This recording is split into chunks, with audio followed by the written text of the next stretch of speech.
This is a slide that we're very proud of, and being part of the PGM business since inception in 2016, we've actually seen how our organization and how our PGM part of our business gradually moved down the cost curve.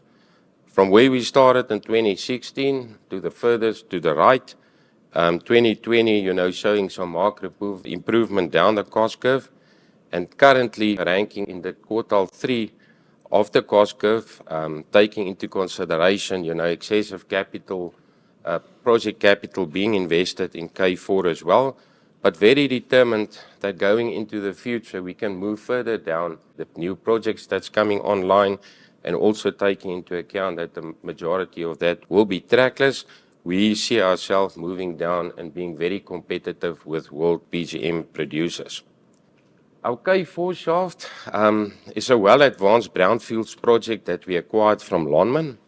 Our K4 shaft is currently still in build-up phase, currently mining with 64 crews, whereby steady-state production in 2032 will require us to mine with 107 stoping crews.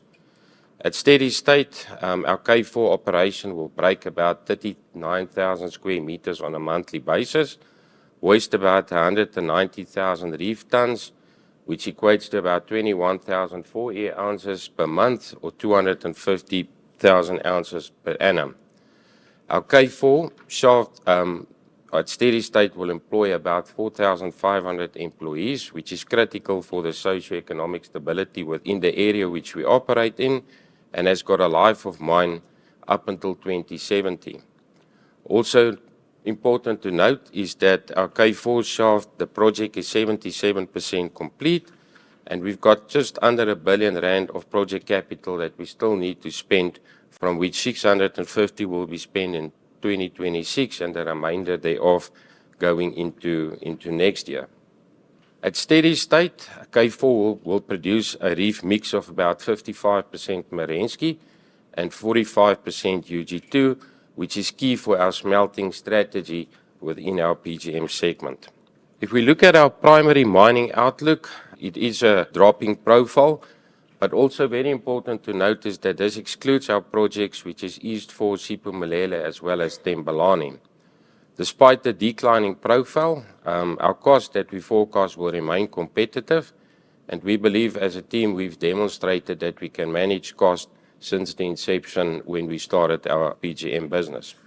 If we look at our capital profile, so the capital graph here excludes our project capital for K4. It includes K4, but it excludes Siphumelele, Thembalani, and East 4.